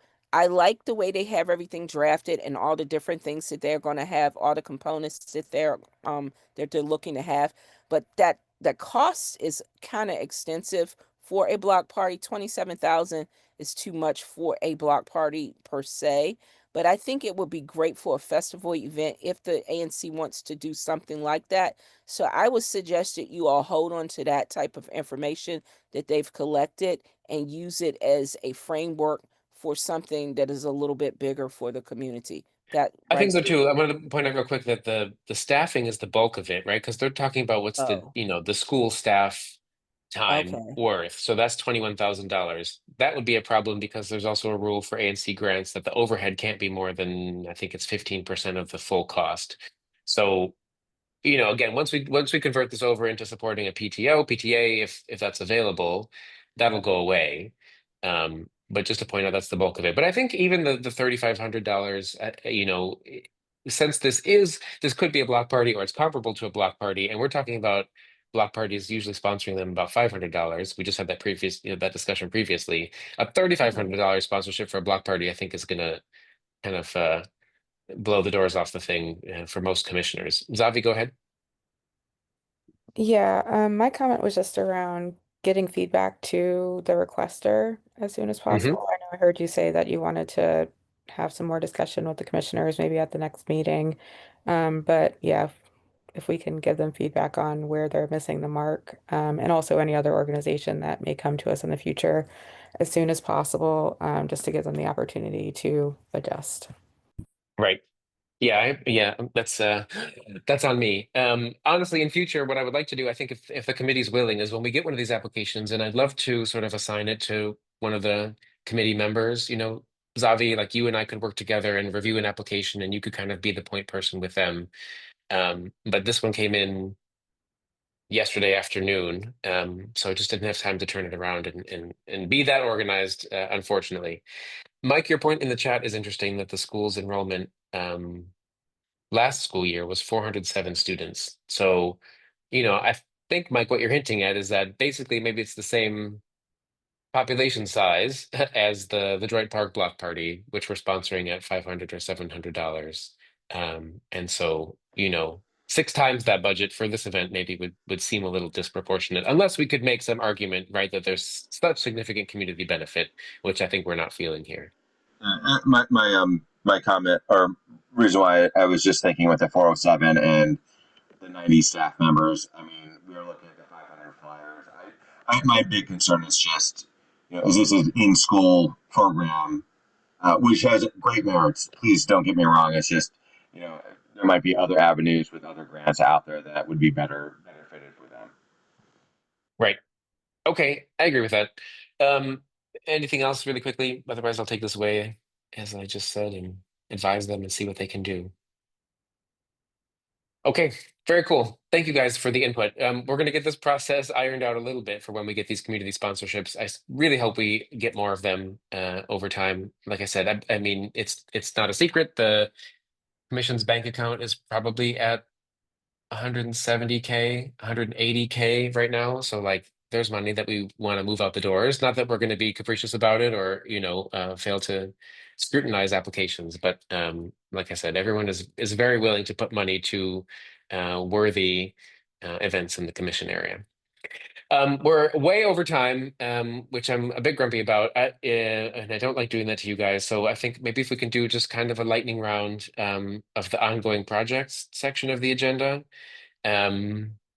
The first one on here was the farmers market. Zavi had come in with the idea of looking into whether we could get a farmers market in 1B again. There used to be the one outside the Reeves Center. That one was suspended 2 years ago now, I want to say. I'm not quite clear on the date there. I saw Zavi did write to Robin, excuse me, our constituent who we had heard was involved with organizing the farmers market that used to be outside the Reeves Center. Zavi, as far as I know, you did not get a response from Robin, Yeah, no but you, response received. okay. Yeah, I saw that you did write to Farm Fresh, the organization that puts on, I think, all the other farmers markets in the district. Um, and if you want to say a little bit about their response, they seemed open to it, but there's kind of a technical process that would have to be followed going forward, right? Yes, so I did reach out to Fresh Farm and they did seem enthusiastic about potentially partnering to bring a farmer's market to this area. But there are a few things that they're going to need from us, it sounds like, which is a site coordinator, and then a statement of need. So those three things would need to be provided in order to move forward with Fresh Farm. Right. And so we had talked about moving it away from the Reeves Center location. Someone has suggested Harrison Rec Center. I did reach out to DPR. They confirmed that Harrison Rec is up and running. On the website, it says that the center is closed until further notice. That's actually not the case. The inside portion in that little building is being used by community organizations regularly. And of course, outside is used every day, right? The playground and the basketball court and all that stuff. So um, there's potential there. Let me pull up this email relevant to it. Mike, if go ahead while I'm pulling up this email with a bit more information. Thank you. Matt, Commissioner Fay and I, we went on a walk after our last meeting because we were both very curious and excited about possibly a farmers market in the area. The Harrison Rec Center, the outside was up and running, but the inside was closed because we were on there on a Sunday, so it was hard to tell. It looked a little bit small, and not to put Gene on the spot at all, but as we were walking home, I mean, one thought that we had was maybe the a good space would be the back parking lot of the Lincoln Theater. But again, I know that's probably used for various things, but you know, it's a good open space that's just adjacent to Harrison Rec Center that you know might be easier to manage and get into. But again, I don't want to put Gene on the spot because I know there's probably other things that gets used for. Let me circle back. I did find this email from DPR that because I had when they confirmed that Harrison Rec is up and running, I said, "What about a farmers market? We're talking about it in the ANC." They wrote back and said the basketball court might be a possible location for the farmers market. The athletic field is heavily permitted. DPR does have a few farmers markets in our system. Please have the market organizers visit dprdc.gov/permits and submit a special request permit application. And they gave me a contact for questions. Um, but I know that we had also mentioned at our last meeting whether we could do it in the little plaza at the African American Civil War Memorial, you know, behind the or in front of the statue rather, between that and the metro entrance. Again, I don't know, you know, if Fresh Farm has certain specs. Are the spaces too small for them? That would sort of be a conversation to have with them. Gene, if you're around, if you want to jump in on the point about the theater. Um, I'm sorry I missed part of what Mike was asking because his sound was going in and out on my computer. Yeah, here too. Was that for a farmer's market at the Lincoln? Y- Correct. Yeah, I apologize. When we were walking back from Harrison, I don't know if you can hear me better or not, but the back parking Yes. lot for Lincoln Theater has like an open space. There's some trucks back there and stuff like that. I don't know if it would create a lot of mayhem on your end, which it may. But it seemed like a nice open, you know, asphalt space that you could put tables and tents on. But again, you know, you may have that space dedicated for other things. There's no harm or foul, no foul in asking, but you know, that if you're talking about the parking lot in the back, uh, you know, it might be very difficult to commit to a weekly thing, given what we do. And we can have load-ins at 8 a.m. in the morning or whatever, or they even come in the night before and we park a bus back there. And so I don't know how we juggle all of that, but um, you know, if I had something and you know, it was sent to me in an email and I could pass that up the food chain, but I, you know, to see if it's a possibility. But in general, it's very, very difficult to commit to something um on a weekly basis because things change every day.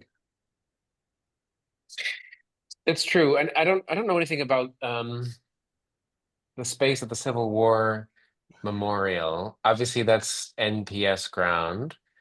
They're, in my experience, working at Malcolm X Park, generally skittish about anything that involves food, because of cleanliness reasons, for like food safety reasons, whatever. And I don't know how the community would feel about using that space. I mean, it's a Civil War Memorial. I don't know about activating it with a farmer's market, which would be Yeah, kind of close to the statue because it's not a big space. I might worry about damage to the statue. I'm not, Miguel. yeah, please.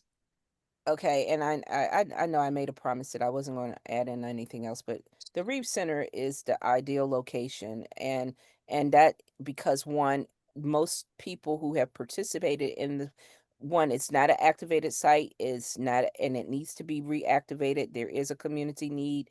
There is the space for that. People are used to that space and that location for our farmers market that we've had there for years. And if you need a key person, I can easily get some key persons for you all for that. I just think that it is a dire community need and people are used to that. And considering that if the Reef Center is not going to be ideal. We have been looking at 625 T Street as being a possibility, but until we get some of the curbing of that public safety issues that we've had in that area, I would not suggest that just right now.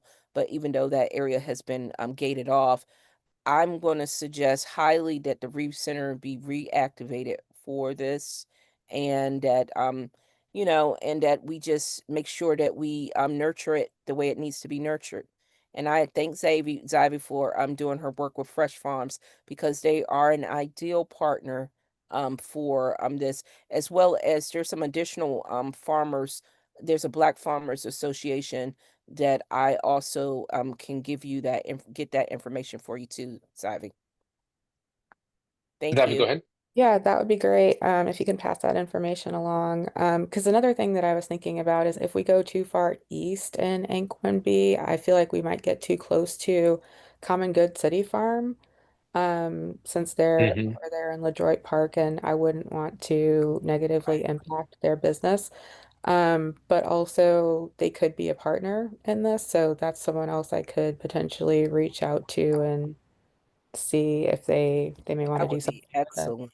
They would be excellent because I know of their contributions to the community, and they're in 1B.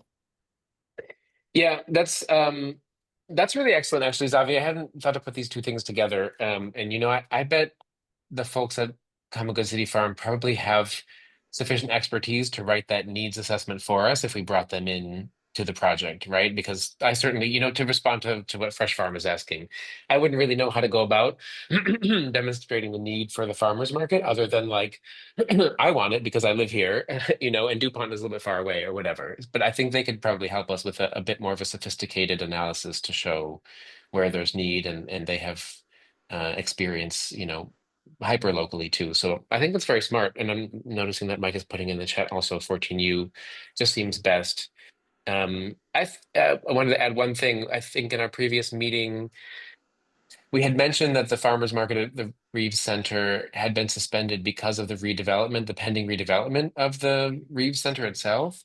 But I happened to mention that to Commissioner Harris, and she told me that that was in fact not the reason that the farmers market stopped taking place outside the Reeves Center. So I think Zavi might be something to flag is understanding why that farmers market stopped 2 years ago. Does anyone remember if it was I don't remember if it was a farmers It market that used to be there? It was they had an offering fresh. I mean, when I tell you every farmer, it was not hyper local farmers, but we had so many different farmers there, and Fresh Farms was a part of it, but it was not their main offering because they were doing something up in Mount Pleasant. However, not only did it attract the farmers, but it also had artists. It was like Easter market in a way, the different offerings that they had. So you had local artists and other wares as well as the farmers there. So it was really, really, really nice. And no, it was not suspended because of the Reef Center. And so I just to let you know that ahead of time. So I just think that it's a matter of just making sure that we have the proper management. Unfortunately, there was some management issues that some of the vendors were experiencing with the previous manager who was doing some work there. Um, so that and there was a couple of little incidents. So I think if we have the proper management with that, we will have a really ideal situation. So I'm looking forward to seeing that Okay, reactivated. that's great. I don't want to take up too much more time. Zavi, can we keep relying on you and maybe suggest that the next move would be to reach out to Common Good City Farm and just have a conversation about our neighborhood generally and farmers market coverage, and I'm sure they know that there used to be the market at the Reeve Center, and just take their temperature on it, and if they would like to be a collaborator Yep, in sure, I can do that. okay, very cool. Picking through things really quickly from here, we lost Aaron, I think, already. Yes, and Leah didn't come today, so I think we could put a pin in the passport restaurant crawl project, although it's not going to fall off our radar because I think it's really cool. I would say let's spend the last just minute here on the U Street, the Duke District banners, which Karen, you asked about before. Um, just to catch people up, if you haven't heard us mention it previously, um, our ANC, with some help from ANC 1E, which is over by Howard, is working to do some visual branding for U Street, with reference to the history as Black Broadway. It'd be really cool to have there's like lamppost banners, right? The kind that you see bids doing in other neighborhoods, like in Admo, they have the banners that say "Welcome to Admo." They have the RBG design on them, that kind of stuff. We'd like to do one for U Street, give the corridor sort of a unified visual identity, celebrate the history. Um, it's a fun project. Our commission has already designated some funds to go toward paying a graphic designer to produce the banners, of course. We've had some meetings with Brianna Thomas, who is our historical consultant. She wrote the new book that just came out called Black Broadway. It has a fuller title. The book is in my backpack. It's a fun read. So the wheels are turning on that. The money's in place. We have to get permits for that, and the graphic designers have to do their jobs and whatever. But I think I don't foresee any significant obstacles. So what we've been hoping to plan on is a sort of um, social event, maybe sometime in November, um, that the commission can do in partnership and hopefully at the new African American Civil War Museum once it reopens, do some kind of little evening soiree there, invite the community, have some of, like the mock-ups of the banners, and just sort of soft launch the whole idea, right? Invite the graphic designer to come, invite Brianna Thomas to come, a bunch of people from the neighborhood, and just say, this is something we're working on as a commission, have some hors d'oeuvres, just sort of a, like a soft launch. And I had asked for a volunteer to kind of be the liaison from this committee to the banners group and help with the planning of that event. So Karen had volunteered to sort of be the liaison, which is great. I also asked Raisa to be involved with that, just representing the commission. That's all I really have to say. That's sort of the time frame we're looking at. The designers are just starting to do their work. Like I said, that would be in November. We have a few months to think about the event. The museum is supposed to be reopened by then. I'm sure they'd be happy to have us there. So I don't think we need to worry about the space. We can start to ideate about whether we would want to try to like have some food or drinks there, that kind of stuff, which of course the ANC can't really pay for, but at least we can help coordinate. But that's pretty much the update for now, Karen. There's not that much happening in terms of this sort of social community events planning aspect yet. We've mostly just been managing the contract with the graphic designer and that kind of stuff. Mike, you want to throw a comment in?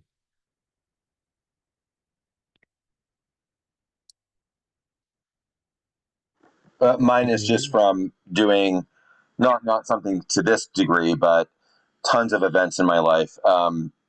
November's pushing it. I think Too with holiday? Too uh, too deep into the holiday time? I would Or too probably go soon? February with Black History Month. One, the businesses on U Street probably would love the economic boost during the winter because I imagine that's a slower time period. Two, it would tie in a little bit more with kind of the theme in terms of the Duke District and honoring the heritage along U Street. I just think November is a really tight time frame. I think the Civil War Museum is probably going to get delayed a little bit, as every construction project ever does, and it gives everyone a little bit of breathing room. Graphic designing, the event planning, the opening of the museum, and then you throw in the holidays there from Thanksgiving until New Year's, and you're really dealing with a tight time frame. So mine is just purely operational. These things are much bigger beasts than they ever think on paper, and my suggestion would be to have it go into February, do something a little bit more organized, and have a little more time to really pull off something that would be, I think, to the level that you're looking at. Yep, that sounds good. Karen, do you want to add a comment? Okay, so my comment would be the banners are great, but I also look at the light pole scaping, wherever the poles that the banners are on. I think that just to across the city, a lot of them use like little planters where they add flowers and other things. I mean, and during the holidays they add the lights and everything. The bids normally foster that particular project. So it's not just a flapping banner that is weather torn, but I also want to look at the sustainability of the banners. How often are they going to be changed out? Are we going to do some thematic type things with the banners? So it's something that you can change out throughout the year. That entire thing is where the type of input that I'm interested in seeing as part of this whole rollout. How is it going to be maintained throughout the year? Whether or not we're going to add in the particular holiday, springtime, at different things in that respect, where like a little floral planter near it, something that would just spice it up to make it look a little bit more high end, as we navigate out Yeah. the neighborhoods. And we have to open the conversation with DDOT too. The lampposts on U Street are extremely crowded with signs and other stuff. Take a walk up and down and look for like where are these banners going to go? We have to have that logistical conversation too. So that's certainly in the offing. So Mike, I'm going to take your advice. Of course, this is going to just depend on the timeline also with the graphic designer and DDOT and all these other moving pieces. But let me take that forward. I'll keep this group updated as to the timeline. I did just go and visit the museum. I saw the construction workers going on in there. I did a walkthrough. I mean, I'm not a specialist, but I agree with you, Mike, that I think an opening um, in a month or two is probably unrealistic. But of course, we just have to keep up with them and see, how their internal assessments are going. So Karen and Raisa, I'll keep you guys especially posted as those plans take shape. And it'd be great to have you kind of working from the commission's end, figuring out what we can pay for once we're all experts on the sponsorships process. What can the commission contribute? How can we make the event better? And we can certainly do the publicity and that kind of stuff. So we want to be a strong partner on the banners generally. Well, Okay. you can do a build up, Miguel. You can do a build up in regards to, you know, do whatever the graphic designs are going to be, start using that as part of the marketing. And then also, we do generally in October, they start doing jazz events. That those are really great historic events, especially around the U Street area, that you can sort of start pitching the idea Mm-hmm. about the information. So you don't have to use November for a soft launch, but you can start pitching that around the various venues in the U Street area, to just Mm-hmm. small segments, not I think it's necessarily. really smart. Yeah, I like that. I think Raisa, as soon as we have a mock-up from the graphic designer, let's think about putting that into a little printed piece with our ANC branding, right? We're sponsoring the banners, so it'd be nice for us to, sort of tie those together and say this is one of our big undertakings this year is giving this visual identity to U Street. Have a little project description.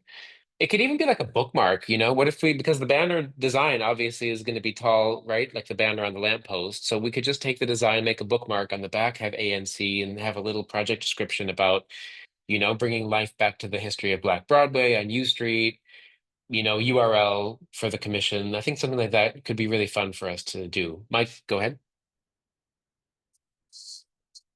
Sorry, in terms of the event, is there any, and this might be more of a question for Gene, the owners of Howard Theater and other venues around U Street, has there been any coordination to doing like some sort of like, jazz concert or something that would be kind of like, some sort of kickoff or, event or music performance that would tie into this, that would kind of like be more of a celebration event?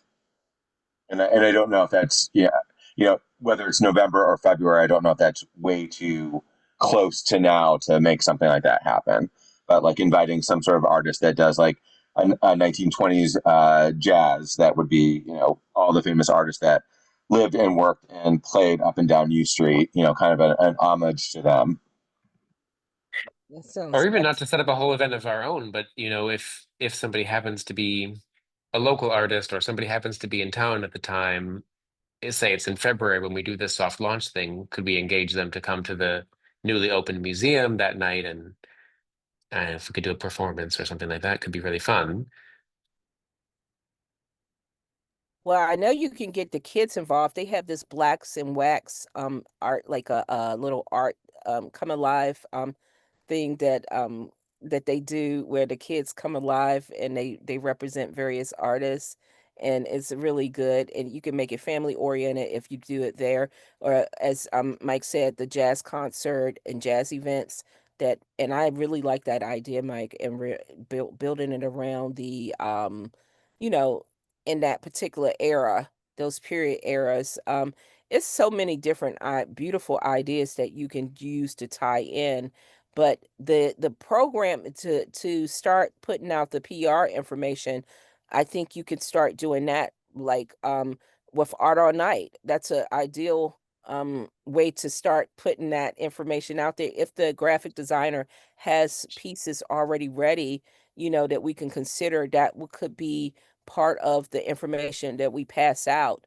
Um, I think that that would be great. And you just can launch it all the way up until February to lead into such a huge event that we're going to have in February. That I think I like the movement to February too. Thank you.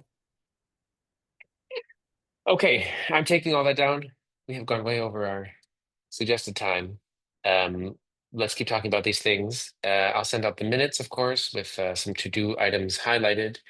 I'll keep you guys posted, especially Karen and Raisa, on the banners. Zavi, let us know what you learned from Come Good City Farm. The grant sponsorships I'm gonna take away and work on. We'll keep you guys posted. The only other thing I really wanted to shout out quickly, I just noticed it on the agenda way at the bottom down there, is that the commission did approve a budget for another event at Malcolm X Park on September 13th. It's International Development Community Day. This is sort of a mass picnic for people affected by job losses at USAID and NDI, NED, State Department, Voice of America, all those federal agencies and organizations and implementing partners. So there's going to be a pretty big event there. We're hoping for quite a large turnout, some speakers, but just mostly a large picnic event. If people are interested in of course, you can all attend. Your neighbors, you're welcome to join. If anyone's interested in volunteering that day to just sort of help with the crowd and direct people to the bathrooms and all the things that we had to do at Shakespeare in the Park, we'll certainly welcome your help. So I'll put out an email to the committee in a week or two with some more specs and details on that day. Jean, a question? No, I would like to encourage everybody on this call to please go out this week and support one of your local restaurants or There it is. businesses. They are really been hit hard this past week. The social media is all about people not wanting to come because of the law enforcement presence. So please, walk a couple blocks or whatever and encourage your neighbors. We really need to support our local restaurants right now. That's all. Thanks. Thank you very much for that. I appreciate that very much. Okay, any other comments? Okay, thank you everyone for your thoughtfulness. Please stay safe. Go patronize a local business. I'll see you all in a month or sooner if I'm lucky. Thank you all. Good night. Good night. Good night. Thank you, Karen.